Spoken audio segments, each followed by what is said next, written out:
ఆంధ్రప్రదేశ్ మాజీ ముఖ్యమంత్రి Jaganmohan Reddy core vote bank బలంగా ఉందా? ఆంధ్రప్రదేశ్ రాష్ట్ర రాజకీయాల్లో గ్రామీణ వాతావరణంలో దాదాపు 115 నుంచి 120 అసెంబ్లీ సీట్లు ఉన్నాయి. మిగిలిన 45 నుంచి 50 అసెంబ్లీ సీట్లు మేజర్ గ్రామ పంచాయతీలు, మున్సిపల్ కార్పొరేషన్లు, నగర కార్పొరేషన్ల పరిధిలో ఉన్నాయి.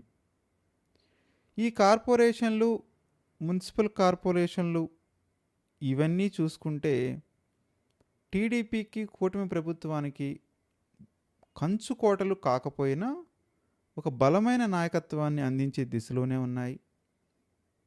జిల్లా స్థాయి నియోజకవర్గాలు కానివ్వండి, నగర పంచాయతీ నియోజకవర్గాలు కానివ్వండి, ఆ దిశలోనే ఉన్నాయి.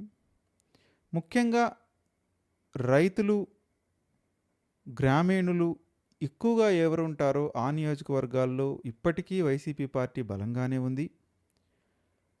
ఏదైతే 2024 ఎన్నికల ముందు జరిగినటువంటి అతి తీవ్రమైనటువంటి ప్రచారం, పాస్బుక్లపై జగన్మోహన్ రెడ్డి ఫోటోలు, ఏదైతే హద్దురాళ్లపై జగన్మోహన్ రెడ్డి ఫోటోలు, land titling act, Jaganmohan Reddy మళ్ళీ గెలిస్తే మీ భూములన్నీ లాగేసుకుంటాడు, మీ భూములన్నీ తనఖా పెడతాడు, మీకు అన్యాయం చేస్తాడు అనేటువంటి జరిగినటువంటి ప్రచారం, ఆ ప్రచారం కూడా చాలా పద్ధతిగా చేయడం జరిగింది.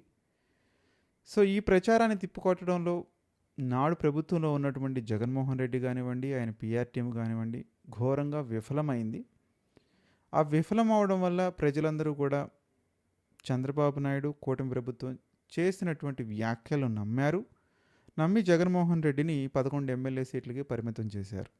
ప్రతిపక్ష హోదా కూడా లేనటువంటి పరిస్థితి. సో ఇలాంటి పరిస్థితుల్లో 2024 ఎలక్షన్స్ ముగిసి 2 వసంతాలు పూర్తి చేసుకుంది. ఇప్పుడు Jaganmohan Reddy core vote bank అయినటువంటి నియోజకవర్గాల్లో పరిస్థితి ఎలా ఉంది? ప్రజల్లో ఏమైనా మార్పు వచ్చిందా? యాంటీ ఇంకంబెన్సీ ఇంపాక్ట్ ఎంత? చంద్రబాబు నాయుడికి అసలైన ప్రత్యర్థిగా జగన్మోహన్ రెడ్డిని జనం గుర్తిస్తున్నారా? కూటమికి, జగన్మోహన్ రెడ్డికి జరుగుతున్న పోరాటంలో ఎవరి వైపు మొగ్గు చూపుతున్నారు? మరీ ముఖ్యంగా గ్రామీణానికి చెందినటువంటి ప్రజలు. సో ఈ ప్రశ్నలు అయితే ప్రస్తుతానికి కొంత సంక్లిష్టంగా ఉన్నాయి. ఈ వాతావరణాన్ని బేరీజు వేసుకోవటానికి అధికారాన్ని చలాయించేటువంటి పరిపాలకులు ఎప్పటికప్పుడు సర్వేలు నిర్వహిస్తున్నారని చాలా చోట్ల మనం గాసిప్స్ రూపంలో వింటున్నాం. అది నిజం కూడా. అది ఐవీఆర్ఎస్ సర్వే కానివ్వండి, ఇంటర్నల్గా థర్డ్ పార్టీ వెండర్స్తో నిర్వహించే సర్వే కానివ్వండి, ప్రస్తుతానికైతే ప్రతి 3 నెలలకు ఒకసారి చొప్పున ఒక సర్వే అయితే నడుస్తుంది. ఆ సర్వే రూపంలో రిపోర్ట్లు కూడా తెప్పించుకుంటున్నారు.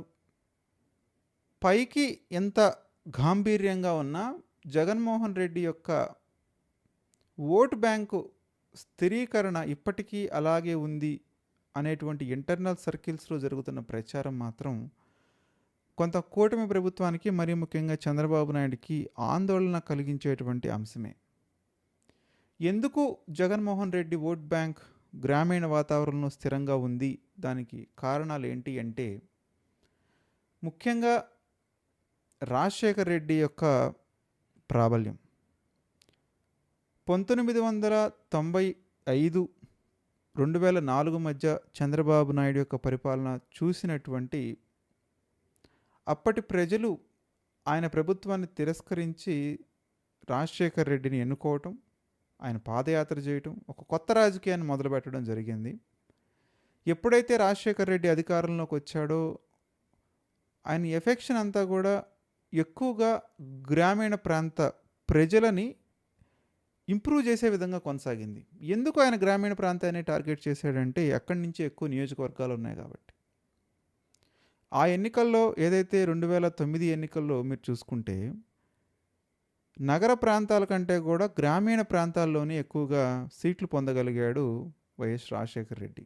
ఆయన గెలవడంలో ఒక ప్రముఖ పాత్ర వహించింది గ్రామీణ వాతావరణం, గ్రామీణ ప్రజలు. వాళ్ళని టచ్ చేసే విధంగా ఒక ఆరోగ్యశ్రీ పథకాన్ని పెట్టడం అయితే కానివ్వండి, ఒక ఫీ రీయింబర్స్మెంట్ పథకాన్ని ప్రవేశపెట్టడం అయితే కానివ్వండి, ఈ 2 పథకాల యొక్క ఇంపాక్ట్ మౌత్ టాక్ ముఖ్యంగా గ్రామీణ వాతావరణాన్ని ప్రస్ఫుటంగా కనిపించేలా చేసింది. అప్పటి నుంచి ఆయన అంటే ఒక దేవుడంత ఆరాధ్య భావం ప్రజల్లోకి కనిపించడం జరిగింది. మనకు అదంతా కూడా స్పష్టంగా కనిపిస్తుంది ఆయన స్వర్గస్థులైనప్పుడు. ఆ వీడియోస్ ఇప్పటికి కూడా ఆన్లైన్లోనే ఉంటాయి, ఒకసారి చూడొచ్చు. ఆ జనం, ఆ ఆప్యాయత. సో రాజశేఖర్ రెడ్డి ఫ్యాక్టర్ జగన్మోహన్ రెడ్డి వెనక కంప్లీట్గా ర్యాలీ అయింది. ఈలోపు రాష్ట్రాన్ని విభజించి కాంగ్రెస్ పార్టీ తన అస్తిత్వాన్ని పోగొట్టుకుంది. మనకి ఏదైతే ఎస్సీ, ఎస్టీ, బీసీ, మైనారిటీ వర్గాలు ఉన్నాయో కాంగ్రెస్ పార్టీ పుంజుకోలేని పరిస్థితిలో ఉంది. కాబట్టి ఆ ఓట్ బ్యాంక్ అంతా కూడా స్టిల్ జగన్మోహన్ రెడ్డి వెంటే ర్యాలీ అవుతుంది. అందుకే ఇప్పటికీ అతనంత స్టేబుల్గా కన్సిస్టెంట్గా ఉండగలిగాడు అంటే the main reason behind that one and only YS Rajasekhar Reddy. ఇది ఎవరు అవునన్నా కాదన్నా ఒక నగ్న సత్యం. మరి అలాంటి ఓట్ బ్యాంకును సృష్టించుకోవటంలో ఎందుకు చంద్రబాబు నాయుడు తడబడ్డాడు, పొరబడ్డాడు ఈ 50 సంవత్సరాల రాజకీయ జీవితంలో అంటే, చంద్రబాబు నాయుడు ఎప్పుడూ కూడా ఒక వర్గాన్ని దగ్గరికి తీసినటువంటి పరిస్థితి లేదు. అది మీరు ఒక పారిశ్రామిక వర్గాన్ని తప్ప, ఒక పాత్రికేయ వర్గాన్ని తప్ప, ఇవన్నీ కూడా ఎంత ప్రచారం మీరు మీడియా రూపంలో చేసినా కానీ అది ప్రత్యక్షంగా ప్రజల మైండ్ సెట్ని మార్చే విధంగా ఉండదు. ఇప్పుడు మీరు చెప్పేదేదో మీ పత్రికల ద్వారా మీరు చెప్తారు, అది వినేవాళ్ళు వింటారు. అల్టిమేట్గా ఏ రోజైతే బాక్స్లో ఓటు వేసే రోజు వాడు ఆలోచించుకుంటాడు కదా, 5 ఇయర్స్లో ఏది ఎలా జరిగింది, ఎవరు మనకు కనెక్ట్ అయ్యారు, ఎక్కడ నేను బెనిఫిట్ పొందాను. సో ఆలోచించుకున్న ప్రకారం నాడు వైఎస్ రాజశేఖర్ రెడ్డి వెంట వీళ్ళందరూ నడవడం జరిగింది. ఎందుకంటే వాళ్ళు డైరెక్ట్ బెనిఫిషియరీస్ అయ్యారు కాబట్టి. సో అదే స్థాయిలో చంద్రబాబు నాయుడు ఇంపాక్ట్ చూపించలేకపోయాడు. అది ఆయన అవునన్నా కాదన్నా అది నగ్న సత్యమే. చంద్రబాబు నాయుడు ఇంపాక్ట్ చూపించలేకపోయాడు. సో రాజశేఖర రెడ్డి మీద ఉన్నటువంటి ఆ ప్రేమను, అభిమానాన్ని జగన్మోహన్ రెడ్డి క్యాష్ చేసుకోగలిగాడు, అది ఓటు రూపంలో. సో అప్పటి నుంచి ఎప్పుడైతే 2012లో ఆయన పార్టీ పెట్టాడో అప్పటి నుంచి 14 ఇయర్స్ నుంచి కూడా దాన్ని అట్లానే సస్టైన్ చేసుకుంటూ వస్తున్నాడు. అది ఆయన ఛానల్ ద్వారా అయితేనేమండి, పత్రిక ద్వారా అయితేనేమండి, ఆయన మాటల ద్వారా అయితేనేమండి, ఆయన చేస్తున్నటువంటి ప్రచారం ద్వారా అయితేనేమండి. జగన్మోహన్ రెడ్డి అయితే ఆ 40% ఓట్ బ్యాంకును అయితే కనుక సస్టైన్ చేయగలుగుతున్నాడు. ఏదైతే వోకల్ సెక్షన్ ప్లస్ ర్యాపిడ్గా అటు ఇటు స్విచ్ అయ్యే సెక్షన్స్ ఉంటాయి, జంపింగ్ సెక్షన్స్ ఉంటాయి, ఫ్లక్చువేట్ అవుతూ ఉంటారు కొంతమంది. ఏ పార్టీ అధికారంలోకి వస్తుందో ముందుగానే పసిగట్టి ఓట్లు వేసేవాళ్ళు, కొంతమంది మేధావి వర్గాలు, ఉద్యోగస్తులు, విద్యావంతులు, వీళ్ళందరూ కూడా జంపింగ్ సెక్షన్ లాగా ఉంటారు ఎలక్షన్స్ నాటికి. సో ఈ సెక్షన్స్లో నుంచి ఒక 5 నుంచి 10% ఓట్ బ్యాంకును కనుక జగన్మోహన్ రెడ్డి ఎలా డ్రాక్ చేయాలి అనేటువంటి అంశాన్ని పరిధిలోకి తీసుకొని ఈ రీసెంట్గా జరుగుతున్నటువంటి చర్చలు, ఒక సాయి కృష్ణ ఇష్యూ అయితే కానివ్వండి, ఒక డిఎస్సి ఇష్యూ అయితే కానివ్వండి, ఒక కాపు నాయకులకు సంబంధించిన ఇష్యూ అయితే కానివ్వండి, ఈ 2 నెలల నుంచి మీరు అబ్జర్వ్ చేస్తే ఏదో ఒక యాక్టివిటీ ప్రభుత్వాన్ని ఉక్కిరి బిక్కిరి చేసే విధంగా జగన్మోహన్ రెడ్డి ప్రయత్నించడం మనకు కనిపిస్తుంది. మరి ప్రభుత్వం చంద్రబాబు నాయుడు, లోకేష్, పవన్ కళ్యాణ్ అదే స్థాయిలో వీళ్ళు రిటార్ట్ ఇస్తున్నారా, దానికి కౌంటర్ ఇవ్వగలుగుతున్నారా అంటే మనకు పెద్దగా కౌంటర్ ఇచ్చినట్టు ఎక్కడ కనిపించట్లేదు మనకి. అంటే ఈ మాట చెప్తే కూటమి నాయకులకు కొంచెం ఇబ్బందికరంగా ఉంటుందేమో మనకి తెలియదు, కానీ నిజం మాట్లాడుకోవాలంటే straight point to point counter ఎక్కడ కనిపించదు. అది డిఎస్సి విషయంలో కానివ్వండి, సాయికృష్ణ విషయంలోనే కానివ్వండి, ఈ కాపుల విషయంలో కానివ్వండి, డైరెక్ట్ కౌంటర్ ఎక్కడా లేదు. ఇండైరెక్ట్గా కొంత ఇన్ఫర్మేషన్ పాస్ చేసే విధంగా వీళ్ళు మీటింగ్స్ ఉంటున్నాయి తప్ప కౌంటర్ 1-to-1 అటాక్ లేదు. అంటే 1-to-1 అటాక్ చేస్తే మళ్ళీ దాన్ని అన్నెసెసరీగా ఇష్యూని ఎక్స్పోజ్ చేస్తామా అనేటువంటి ఉద్దేశం కూడా కావచ్చు, వాళ్ళ స్ట్రాటజీలో భాగం కావచ్చు. మరీ ముఖ్యంగా సాయికృష్ణ ఇష్యూ అయితే గవర్నమెంట్కి చాలా పెద్ద తలనొప్పిగా తయారైంది. అప్పట్లో సుధాకర్ ఇష్యూ చూసాం మనం.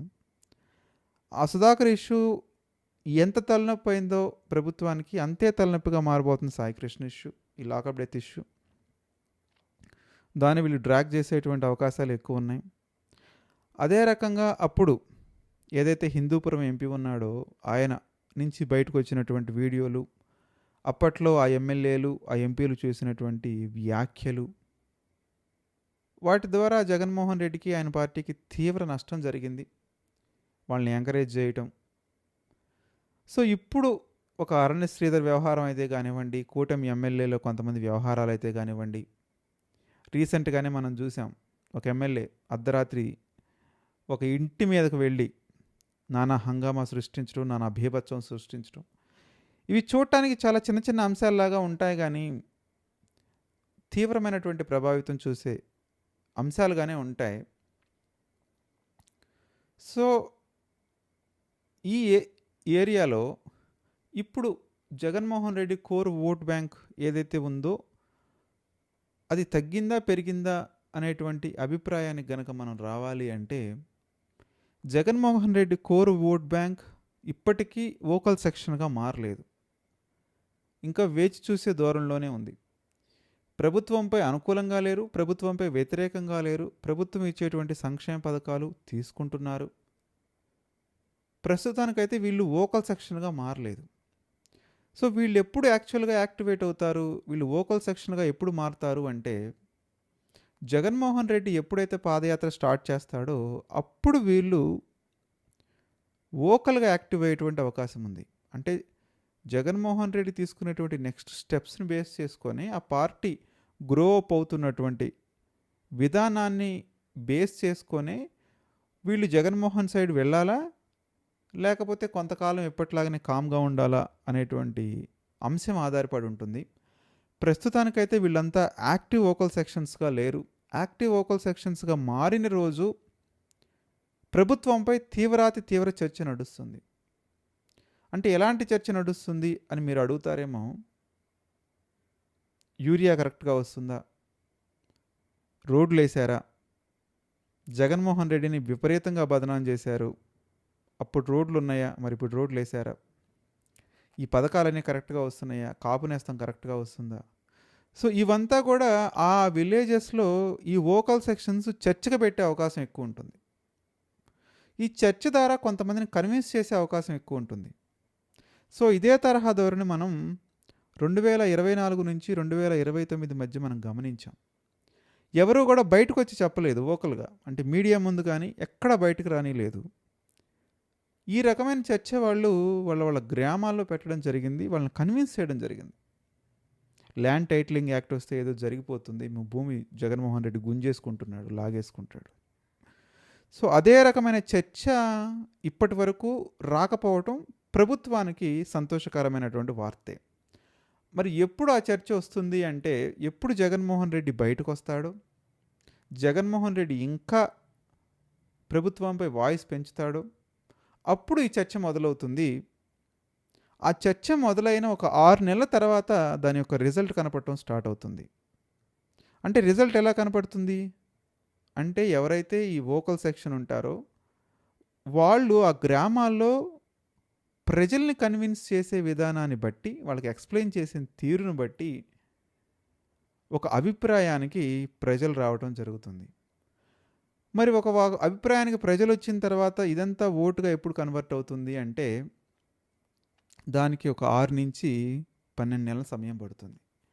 ఈ కాలంలో జగన్మోహన్ రెడ్డి ఎంత యాక్టివ్గా పార్టిసిపేట్ చేశాడు, ఈ 2.5 సంవత్సరాల నుంచి అసెంబ్లీకి రాకుండా జగన్మోహన్ రెడ్డి చేస్తున్నటువంటి పొరపాటుని సరిదిద్దుకునే విధంగా పాదయాత్ర రూపంలోనో మరొక రూపంలోనో జనానికి దగ్గరగా ఉన్నాను అనేటువంటి ఒక అభిప్రాయాన్ని కలిగించేలాగా జగన్మోహన్ రెడ్డి కనుక ప్రవర్తించగలిగితే, జనాన్ని కన్విన్స్ చేయగలిగితే, ఆయనకున్న కోర్ ఓట్ బ్యాంక్తో పాటుగా ఈ కన్విన్స్ చేసినటువంటి ఈ వోకల్ పీపుల్ కన్విన్స్ చేసినటువంటి సమ్ సెక్షన్ ఆఫ్ పీపుల్ ఎవరంటే ఉంటారో వాళ్ళందరూ ఓట్ బ్యాంక్ కూడా యాడ్ అయినటువంటి ఛాన్సెస్ ఉంటాయి.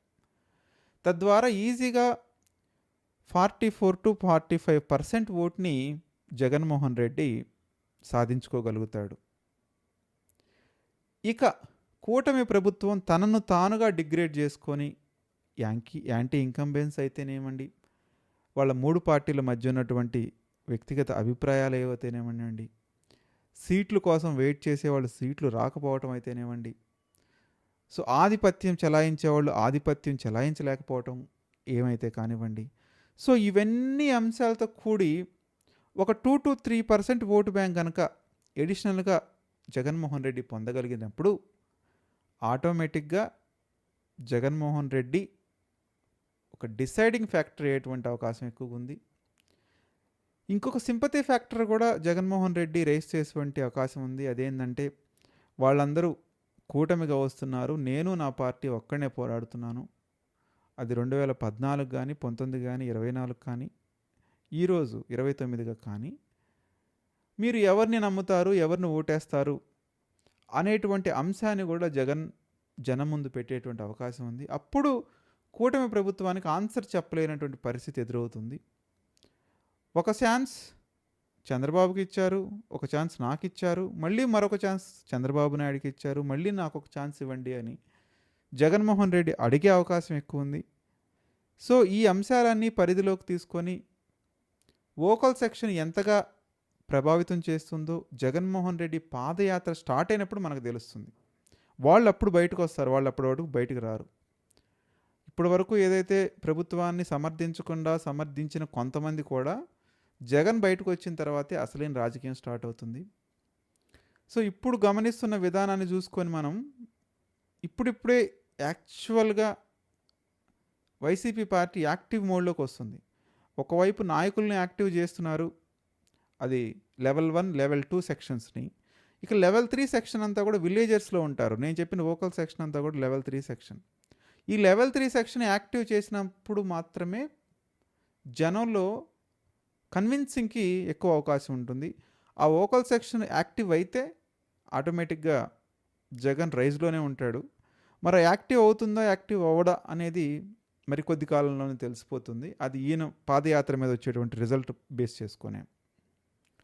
సో ఈ అంశాలను కనుక ఒక క్రైటీరియాగా తీసుకుంటే జగన్మోహన్ రెడ్డి యొక్క పాపులారిటీ ఆయన కోర్ ఓట్ బ్యాంకులో ప్రస్తుతానికైతే చెక్కు చెదరలేదు, అదేవిధంగా బయటపడడం లేదు. నేను జగన్మోహన్ రెడ్డిని సమర్థిస్తున్నాను అని ఎవరు కూడా బయటికి ఎక్స్పోజ్ చేసుకోవటం లేదు. సంక్షేమ పథకాలు ఆగిపోతాయి అనుకోవచ్చు, లేకపోతే ఇప్పుడు నేను మాట్లాడితే ప్రభుత్వానికి వ్యతిరేకంగా అవుతుందని కావచ్చు, భయపడటం కారణం కావచ్చు. ఏదన్నా కానీ ప్రస్తుతానికైతే నేను జగన్ని సమర్థిస్తున్నాను అని చెప్పేవాళ్ళు లేరు. అది ఎప్పుడు చెప్తారు అంటే జగన్ బయటకు వచ్చి పాదయాత్ర చేసిన నాడు మాత్రమే చెప్తారు. అప్పుడు యాక్చువల్ పాలిటిక్స్ మొదలవుతాయి. మరి ఆ పాలిటిక్స్ని ఎలా తట్టుకుంటుంది చంద్రబాబు నాయుడు కూటమి ప్రభుత్వం అనేది ఒక ప్రశ్నే. అప్పటికి ప్రభుత్వం వచ్చి 3.5-4 సంవత్సరాలు అవుతుంది. ఒకవైపు ఎమ్మెల్యేలో తీవ్ర వ్యతిరేకత ఇప్పటికే వ్యక్తం అవుతుంది, అప్పటికి డెఫినెట్గా ఉంటుంది. కాబట్టి సో ఇప్పటి నుంచైనా దీనికి యాంటీ ప్యాటర్న్ అయితే కనుక డెఫినెట్గా రెడీ చేసుకోవాల్సిన బాధ్యత చంద్రబాబు నాయుడు మీదే ఉంది. ఇకేదో రెగ్యులర్గా చెప్పిన విధంగా నేను పరిశ్రమలు తీసుకొచ్చాను, పోలవరం తీసుకొచ్చాను, అమరావతి తీసుకొచ్చానంటే there is one of the factor, but deciding factor అయితే కాదు. అది విన్ సిచ్యువేషన్లో వన్ ఆఫ్ ద ఫ్యాక్టర్ అయ్యి ఉండొచ్చు. కానీ మరి ఒకవైపు జగన్మోహన్ రెడ్డి పాదయాత్ర చేస్తూ నడుస్తూ బీభత్సంగా ప్రభుత్వాన్ని ప్రశ్నిస్తున్నాడు. సో ఇవన్నీ కొట్టుకుపోతాయి, ఈ అంశాలన్నీ కూడా కొట్టుకుపోతాయి. అంటే మనం ఏదో ఆయనకు పిఆర్ ఇచ్చి లేపడం కాదు, but this is a fact. ఎందుకంటే ఒక పాపులర్ లీడర్, ఒక కేసీఆర్ లాంటి లీడర్, ఒక జగన్మోహన్ రెడ్డి లాంటి లీడర్ ఆన్ రోడ్డుకు వస్తే the impact was very critical అనమాట. It's very huge. బట్ అదే ఒక పవన్ కళ్యాణ్ వస్తే రోడ్డు మీదకి వస్తే ఆ ఇంపాక్ట్ చాలా హ్యూజ్గా ఉంటుంది. But Chandrababu Naidu, Lokesh, they are not mass leaders, right? ఒక కేటీఆర్ కానివ్వండి, లోకేష్ కానివ్వండి, ఒక చంద్రబాబు నాయుడు కాదు, వీళ్ళు మాస్ లీడర్స్ కాదు, వీళ్ళు లీడర్స్ అంతే. రేవంత్ రెడ్డి కూడా అంటే మొన్న జరిగిన కేసీఆర్ మీద ఫైట్లో మాస్ లీడర్ అయ్యాడేమో, కానీ కేసీఆర్కున్న జగన్కున్నటువంటి ఫ్యాన్ బేసు, స్టాండర్డు ఇప్పటికి వీళ్ళు బిల్డ్ చేసుకోలేకపోయారు. అదైతే ఒక డ్రాబ్యాకే. అంటే ఈ పార్టీలను సమర్థించే వాళ్ళు ఇది యాక్సెప్ట్ చేస్తారో యాక్సెప్ట్ చేయరో అది వాళ్ళకే వదిలేద్దాం. బట్ తెలుగు రాష్ట్రాల్లో మాస్ లీడర్స్ అంటే యాజ్ ఆఫ్ నౌ వీళ్ళిద్దరే mass leaders. Pawan Kalyan is a different. Pawan Kalyan is like filmy figure కాబట్టి ఆయనకు ఆబ్వియస్గా జనాలు వస్తారు. బట్ వీళ్ళకి ఆ ఫేస్ వాల్యూ అంటే పొలిటికల్ ఫేస్ వాల్యూ ఉంది కాబట్టి ఆటోమేటిక్గా ఇది కంపేర్ చేసినప్పుడు వీళ్ళకే ఉంటుంది. సో డెఫినెట్గా ఇబ్బందే ఉంటుంది. మరి ఆ ఇబ్బందిని ఎలా ఓవర్కమ్ చేస్తారు, ఒకవైపు చంద్రబాబు నాయుడు, మరొక పవన్ కళ్యాణ్ అనేది మనకు రాబోయే కాలంలో తెలుస్తుంది. నా వాదంతో మీరు ఏకీభవిస్తారా లేదా మీ అభిప్రాయాన్ని కామెంట్ రూపంలో తెలియజేయండి. సో నాకున్నటువంటి సమాచారం ప్రకారం ప్రస్తుతానికి జగన్మోహన్ రెడ్డి యొక్క ఏదైతే కోర్ ఓట్ బ్యాంక్ ఉందో అది సస్టైన్ అయినట్టుగానే కనిపిస్తుంది. ఆయన నిలుపుకోగలిగాడు. కాకపోతే వాళ్ళు ఓకల్గా బయటకు వచ్చి చెప్పలేనటువంటి పరిస్థితి. అది ఎప్పుడు చెప్తారు అంటే ఎలక్షన్స్ మరొక సంవత్సరం నాడు ఉన్నాయి అన్న రోజు చెప్తారు. ప్రజలను కన్విన్స్ చేయడానికి ట్రై చేస్తారు, ఒక స్లీపర్ సెల్స్ లాగా. అది ఏ పార్టీలోనూ సాధారణంగా జరిగేదే. సో నేనైతే సస్టైన్ చేసుకోగలిగాడు, మరి దాన్ని ఇంక్రీజ్ చేసుకున్నాడా చేసుకోలేడా అనేది పాదయాత్ర మీద డిపెండ్ అయి ఉంటుంది. మీరు కూడా మీ అభిప్రాయాన్ని తెలియజేయండి. వైసీపీ కోర్ ఓట్ బ్యాంక్ సస్టైన్గా ఉందా లేకపోతే కూటమి వైపు మళ్ళిందా? నెక్స్ట్ ఎలక్షన్స్లో ఈ కోర్ ఓట్ బ్యాంక్ జగన్ని గెలిపించడానికి ప్రయత్నం చేస్తుందా లేదా? మీ అభిప్రాయాన్ని కామెంట్ రూపంలో మర్చిపోకుండా తెలియజేయండి. మంచి కామెంట్స్ని ఆశిస్తున్నాను. వీడియోని చివరి వరకు చూడడానికి ప్రయత్నించండి.